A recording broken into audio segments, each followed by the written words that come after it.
ना भाग्य भरोसे बैठकर ना मंदिर मस्जिद जाने से सपने साकार होते हैं शिक्षा को अपनाने से। हेलो दर्शकों, आज हम फिर से एक नए एपिसोड्स के साथ बस एक मिनट कार्यक्रम में आप सभी का स्वागत करते हैं। और आज हम मौजूद हैं हमारे दीपो के बहुत ही पुराने टीचर ट्रेनिंग जो इंस्टीट्यूट है, doctor S Radhakrishnan district institute of education and training. तो अभी हम मौजूद हैं डाइट के लाइब्रेरी में। आप देख सकते हैं हमारी चारों ओर पुस्तकें ही पुस्तकें हैं, पुस्तकों से घिरी हुई या रूम है। तो आइए हम बात करते हैं हमारे लाइब्रेरी मैम ममता सिंह मैम जी से और पूछते हैं इस लाइब्रेरी के बारे में दो शब्द।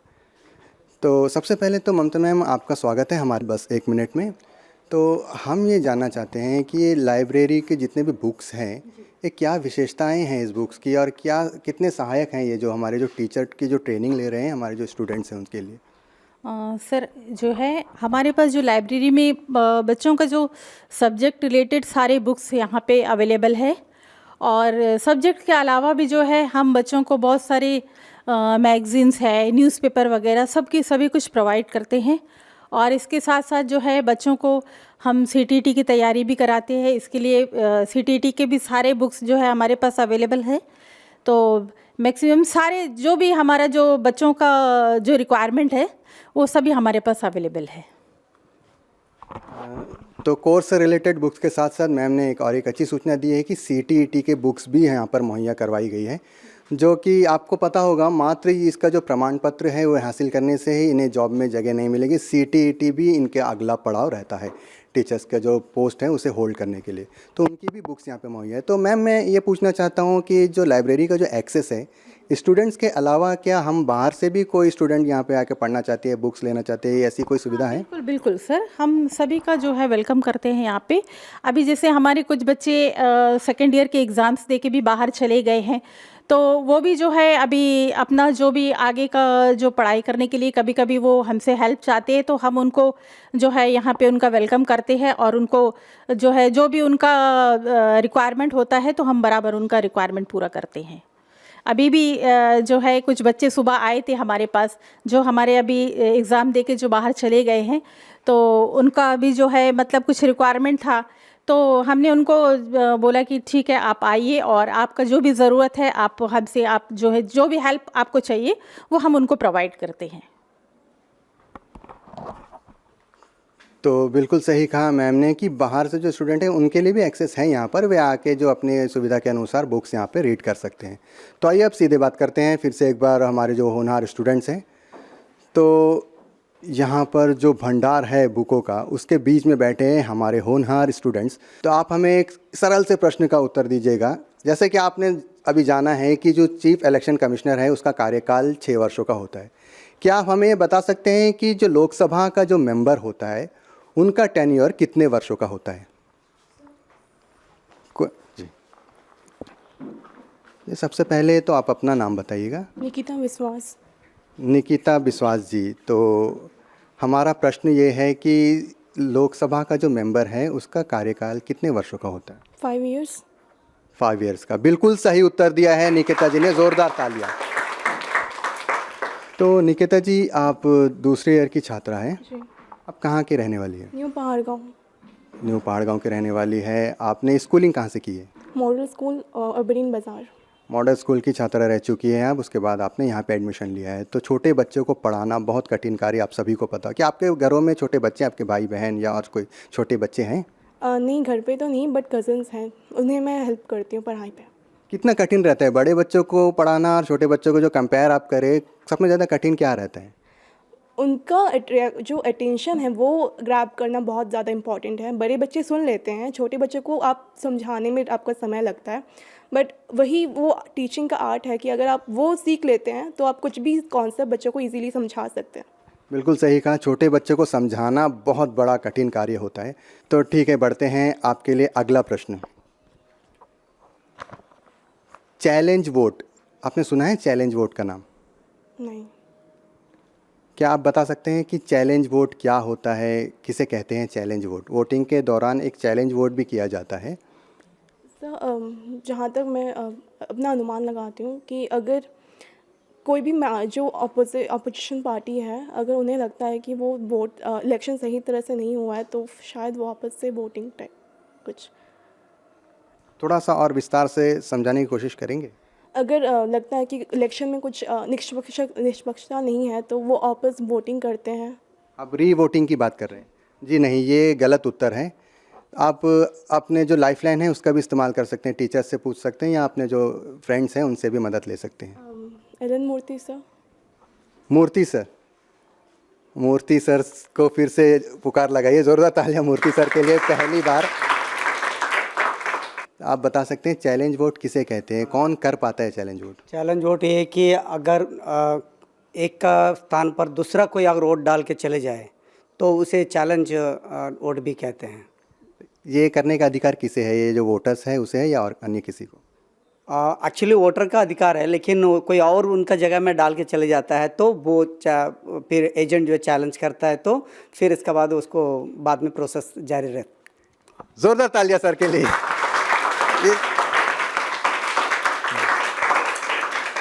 जब इस प्रकार के होनहार टीचर रहेंगे, इंटेलिजेंट इतने, जो जैसा कि आप देख सकते हैं, जैसा बहुत ही कठिन सवाल था स्टूडेंट्स के लिए, मैं कहता हूँ कठिन रह सकता है, परंतु टीचर जी ने, जो हमारे सर है, बिल्कुल सही उत्तर दिया है।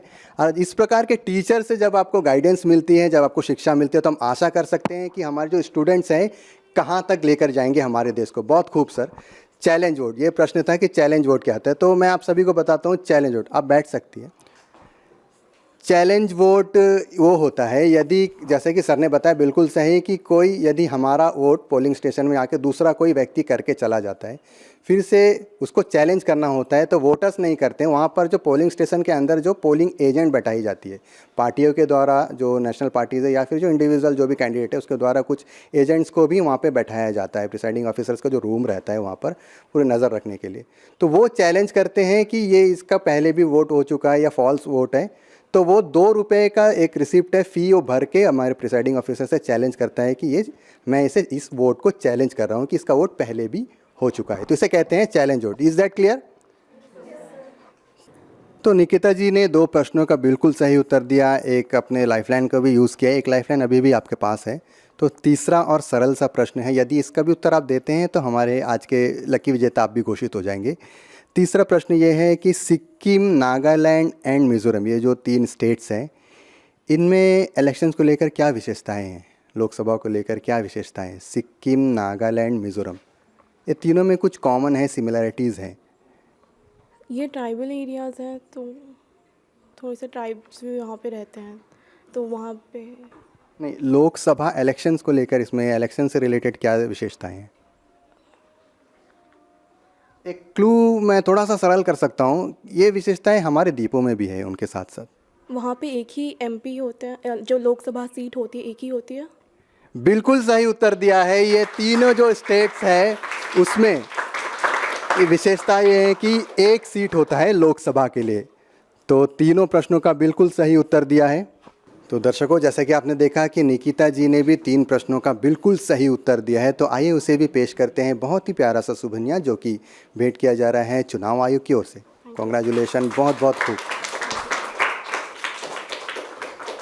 बस 1 मिनट कार्यक्रम, तो आप देख रहे हैं कार्यक्रम हमारा बस 1 मिनट। तो क्या आप में से ये कोई बताना चाहेगा कि आप ये जो टीचिंग लाइन है, इस पढ़ाई के साथ साथ, किताबी ज्ञान के साथ साथ, इसके अलावा और जो एक्स्ट्रा करिकुलर एक्टिविटीज़ है और क्या क्या सीखते हैं यहाँ पर बच्चों को सिखाने के लिए आगे जाकर, कौन बताना चाहेगा?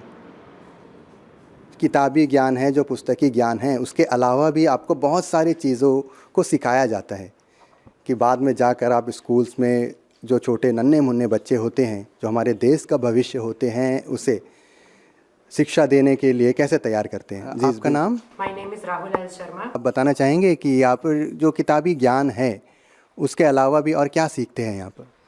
Sir, there's an overall holistic development of everyone. We not only learn about these books, but we also learn various types of things like sports, then arts and crafts, music, dance, and all types of extracurricular activities. By this, we get an holistic development in our personality.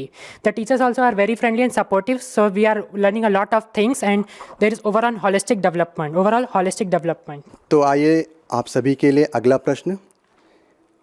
अगला प्रश्न ये है कि Lok Sabha elections के लिए जो candidate रहते हैं, उन्हें नॉमिनेशन के लिए मिनिमम एज कितनी है?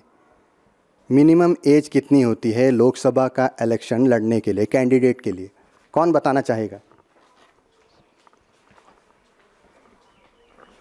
जी, सबसे पहले तो आप अपना नाम बताइएगा। जी मेरा नाम शगुन है।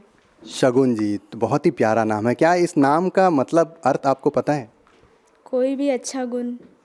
ये बिल्कुल सही, शगुन कोई भी अच्छा गुण, यानी सब अच्छे गुण हैं आप में। शगुन जी, आप हमें बताइएगा कि लोकसभा का जो मेंबर है, जो इलेक्शन है लड़ने के लिए, मिनिमम एज कितनी है हमारे भारतवर्ष में? 25। 25 इज द राइट आंसर। जोरदार तालियां शगुन जी के लिए। तो शगुन जी, आप कहाँ की रहने वाली है? जी मैं कमोटा से बिलोंग करती हूँ। क्या बात है, आप कमोटा ग्रुप ऑफ या निकोबार ग्रुप ऑफ आइलैंड से बिलोंग करती है। तो आप वहाँ से यहाँ कहाँ रहती है आप? यहाँ पर मैं भातू बस्ती में रहती हूँ। अपने पेरेंट्स के साथ या? जी नहीं, रेंट में रहती हूँ। रेंट में रहती है। तो कैसा लगता है अपने घर के माता पिता को छोड़कर इतने दूर यहाँ पर रहना? क्या कठिनाई होती है? जी स्ट्रगल तो बहुत है, दुख भी लगता है, याद भी आते हैं, मगर खुशी भी होती है कि मैं उनको छोड़कर यहाँ पर पढ़ने आई हूँ। बहुत अच्छा लगता है कि मैं कुछ यहाँ पाने आई हूँ। बहुत गर्व भी महसूस होता है। जी सही कहा, कुछ पाने के लिए कुछ खोना तो अवश्य पड़ता है। यानी अपने गोल को अचीव करने के लिए अपने माता पिता से बहुत दूर, कमोटा आइलैंड यहाँ से बहुत दूर स्थित है, वहाँ से आप यहाँ पर पढ़ने के लिए आइए। हमारी भी शुभकामनाएं आपके साथ हैं। तो आइए बढ़ते हैं अगले प्रश्न की ओर। जो इलेक्टोरल जो लिस्ट होता है, यानी जो इलेक्शन जिसमें आपका नाम रहता है सभी जो इलेक्शन वोटर्स का, उनमें यदि कोई व्यक्ति का निधन हो जाता है या किसी कारणवश किसी के नाम को हटाना पड़ता है, तो कौन से फॉर्म को फिल किया जाता है? इलेक्टोरल लिस्ट से डिलीशन के लिए कौन से फॉर्म को फिल किया जाता है? जी मैं लाइफलाइन का उपयोग करना चाहूँगी। ज़रूर। आप किससे मदद लेना चाहेंगे शगुन जी? सूजा मैम। तो सूजा मैम से मदद की पुकार लगाई है हमारे स्टूडेंट शगुन जी ने। तो सूजा मैम, आप बता सकते हैं इस प्रश्न का उत्तर, डिलीशन के लिए, इलेक्टोरल लिस्ट से नेम डिलीशन के लिए कौन से फॉर्म फिल किया जाते हैं? It's Form 7. बिल्कुल सही उत्तर दिया है, फॉर्म 7। Thank you ma'am. बार बार ये कहना पड़ रहा है कि इतने टैलेंटेड जो हमारे टीचर्स हैं, जिनके पास जो भंडार है नॉलेज का, यदि उस प्रकार टीचर से हमारे स्टूडेंट्स यहाँ पर जो शिक्षा हासिल कर रहे हैं, तो आप आशा कर सकते हैं, उम्मीद कर सकते हैं कि कितनी ऊंचाई तक जाएंगे ये हमारे जो होनहार स्टूडेंट्स हैं। तो शगुन जी, कैसा लग रहा है? 2 प्रश्नों का बिल्कुल सही उत्तर आया है, एक लाइफलाइन का भी इस्तेमाल किया। तो ठीक है, तीसरा प्रश्न पूछने से पहले मैं आपसे पूछना चाहता हूँ कि कमोटा में आपके फैमिली सभी रह रहे हैं, तो वहाँ हमारे दूरदर्शन को देखा जाता है? जी हाँ बिल्कुल देखा जाता है। ऑनलाइन माध्यम से भी देखा जाता है और टीवी पर भी देखा जाता है। तो हमारे चैनल के माध्यम से आप हम अपने माता पिता और साथ ही साथ आपके जो वहाँ के जो लोकल हैं, वो जो रहने वाले हैं, उन्हें क्या संदेश देना चाहते हैं इलेक्शंस को लेकर? या फिर आप कुछ अपने माता पिता को अपना ही कुछ संदेश पहुँचाना चाहते हैं? हम ज़रूर आपका संदेश उन तक पहुँचाएंगे। जी मेरा ये मैसेज होगा कि आप उन्हें ही वोट करिए जो आपको सही लगता है, जो आपको लगता है जो कंट्री में डेवलपमेंट ला सकते हैं, उन्हें ही आप चुनिए। तो ठीक है शगुन जी, आप आइए बढ़ते हैं प्रश्न की ओर। प्रश्न ये है कि पहला प्रश्न आपने सुना था कि जो लोकसभा का जो मेंबर है उसमें नॉमिनेशन भरने के लिए कितने आयु की आवश्यकता है? तो क्या आप बता सकते हैं कि राज्यसभा का जो नॉमिनेशन है फाइल करने के लिए मिनिमम एज कितनी है? जी मैं लाइफलाइन का उपयोग करूँगी।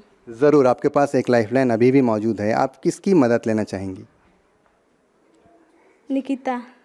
निकिता जी, निकिता जी को बुलाया है। तो निकिता जी, आप बता सकते हैं इस प्रश्न का उत्तर, कि आप शगुन की हेल्प कर सकते हैं? 35। जी नहीं, 35 इज़ द रॉन्ग आंसर। शगुन जी, क्या आप कोई गेस कर सकते हैं? आपने दोनों लाइफलाइन का इस्तेमाल कर लिया, ये बहुत ही सुनहरा मौका है, आप लकी विनर बन सकते हैं। इस प्रश्न का यदि विवेक का इस्तेमाल करते हुए, अपने जो नॉलेज है उसके जो भंडार है उसे खंगालते हुए इस प्रश्न का आप उत्तर दे सकते हैं। बहुत ही सरल है यह उत्तर। आप फिर से गेस करना चाहेंगे? 30 का है। क्या ये सही उत्तर है? बिल्कुल सही जवाब, जोरदार तालियां।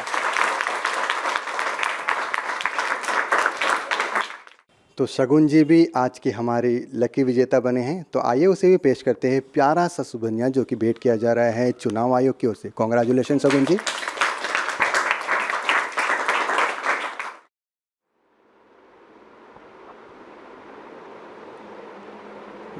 जैसा कि आप देख सकते हैं हमारे पास बहुत ही प्यारे रंग बिरंगे कलाकृतियाँ यहाँ पर प्रोजेक्ट्स एक प्रकार से बनाई हुई हैं। शायद हमारे जो होनहार छात्र और छात्राएं हैं उनके द्वारा बनाई गई है और ये प्रशिक्षण, ये जो ट्रेनिंग है हमारे टीचर्स द्वारा दी गई है। आप देख सकते हैं बहुत ही प्यारा कलरफुल यहाँ पे प्रोजेक्ट टाइप बना के रखा गया है।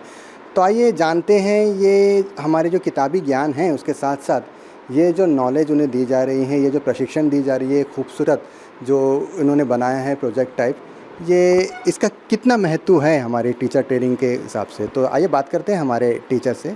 नमस्कार मैम, आपका स्वागत है हमारे कार्यक्रम बस एक मिनट में। तो हम जानना चाहते हैं ये जो खूबसूरत रूम आपने सजाया है अपने बच्चों के मेहनत से और आपके प्रशिक्षण आपने जो दिया है ट्रेनिंग के हिसाब से, तो इसका क्या महत्व है पढ़ाई में? जी, ये हमारा ARC है, एजुकेशन रिसोर्स सेंटर, और डाइट बेसिकली 2 तरह की ट्रेनिंग्स कराता है। ये जो हमारे जो स्टूडेंट्स खड़े टीचर ट्रेनिंग्स, ये है प्री सर्विस ट्रेनिंग्स, ये सर्विस पे ज्वाइन करने के पहले यहाँ पर ट्रेनिंग लेते हैं और ये दोनों तरह के टीचर्स को केटर करता है। जो हमारे इन सर्विस के जो टीचर्स हैं, जो हमारे स्कूल में टीचर्स काम कर रहे हैं, उनका हम समर ब्रेक पे सारा ट्रेनिंग कराते हैं। यहाँ पर हमारा जितना भी ट्रेनिंग मॉड्यूल्स है, ये जितना भी डाइट ने प्रिपेयर किया है यहाँ पर हम डिस्प्ले करके रखते हैं। जब भी टीचर्स आते हैं उनको किसी भी तरह की ज़रूरत होती है वो यहाँ पर इन सारी चीज़ों का जितना भी हमारा मटेरियल है उसका यूज़ करते हैं। हमारे ट्रेनिंग मटेरियल्स यहाँ पर QR कोड के फॉर्म में भी अवेलेबल है, उसको भी वो स्कैन करके इमीडिएटली उस मटेरियल तक पहुंच सकते हैं। ये जो टीचिंग लर्निंग मटेरियल हम बोलते हैं, ये सारे लोकल मेड और एनवायरनमेंट फ्रेंडली मेड मटेरियल्स है, ये हमारे ट्रेनीज़ ही बनाते हैं। जब ये इंटर्नशिप के लिए जाते हैं इन सारे मटेरियल्स को वो यूज़ करते हैं। आप देख सकते हैं कोकोनट हस्क से बना हुआ चीज़ है, जो भी अंडमान निकोबार आइलैंड में लोकली मटेरियल अवेलेबल है, लो कॉस्ट नो कॉस्ट, जिसको कि आसानी से सस्ते तौर पर हम स्कूल्स में बच्चों के एक नोन चीज़ की तरह हम उसको यूज़ कर सकते हैं, वो हमारी ट्रेनीज़ बनाते हैं। हम उसको डिस्प्ले करते हैं और उसको कैसे यूज़ करना है। जैसे हमारा FLN का हमारा मिशन चल रहा है, फाउंडेशन लिटरेसी एंड न्यूमरेसी, बच्चे कैसे इसके थ्रू कहानी बोल बोल के पढ़ेंगे, मास्क लगा के, नाटक करके, जो हमारे सॉक्स पपेट है उसको यूज़ करके, नंबर्स कैसे काउंट करेंगे। ये हमारा साइंटिफिक सारा TLM है यहाँ पर स्टेम का। तो वो जो हमारी जो ट्रेनीज़ हैं एज वेल एज जो हमारे स्कूल्स में टीचर्स डिगलीपुर से कैमल वे तक अपॉइंटेड है, पोस्टेड हैं, उनका जो भी नीड होता है, जब भी वो यहाँ पर ट्रेनिंग लेने के लिए आते हैं, ये यहाँ पर ERC में वो आते हैं और इसका यूज़ करते हैं। बहुत खूब मैम, बहुत ही अच्छी जानकारी दी है कि ये जो यहाँ पे यूज़ किया गया है लोकली हमारे जो द्वीपों में मिल रहा है, जो कोकोनट हस्क है, बम्बूस है, प्लांट्स है, जो स्टेम्स है, उसे यूज़ करके बनाया गया है। और ख़ास करके यहाँ में आप देख सकते हैं जो QR कोड, आपने देखा होगा आजकल QR कोड का बहुत ज़्यादा चलन है। आप किसी पेमेंट करने के हिसाब से जाओ या किसी होटल में मेन्यू को सर्च करते हो, किसी भी जगह पर किसी कोर्स को पढ़ना हो, और ये QR कोड यहाँ पे लगाया है नॉलेज को हासिल करने के लिए। ये बहुत बड़ी बात है कि यार हम देख सकते हैं बहुत ही खूबसूरती से इस रूम को सजाया गया है हमारे जो स्टूडेंट्स के द्वारा। तो आइए फिर से एक बार रुख करते हैं हमारे स्टूडेंट्स की ओर और बढ़ते हैं हमारे अगले सवाल की ओर। आप देखते रहिए हमारा कार्यक्रम बस एक मिनट। तो आपके लिए अगला प्रश्न है, EVM तो आपने सुना होगा जो कि लोकसभा इलेक्शन में यूज़ किया जाने वाला है। EVM का जो कंट्रोलिंग पावर है, EVM को कौन कंट्रोल कर रहा है? हमारे जो प्रेसिडेंट है उनके हाथों में है, या फिर सरकार कर रही है, या फिर इलेक्शन कमीशन ऑफ इंडिया के हाथों में EVM का जो कंट्रोलिंग पावर है कौन कर रही है? किसे मालूम है इस प्रश्न का सही उत्तर?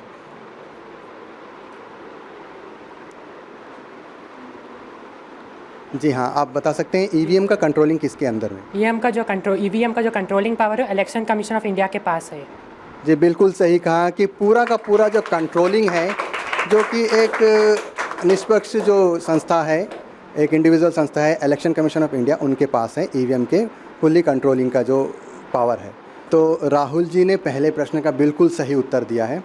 तो राहुल जी, आपके लिए दूसरा प्रश्न ये है कि EVM मशीन आपने सुना होगा कि उसका हमारे भारतवर्ष में EVM मशीन का पहली बार कौन सी ईयर में इस्तेमाल किया गया था वोटिंग के दौरान, और कौन से स्टेट में इस्तेमाल किया गया था? EVM का पहला यूज़ जो है केरला में किया गया था 1989 में।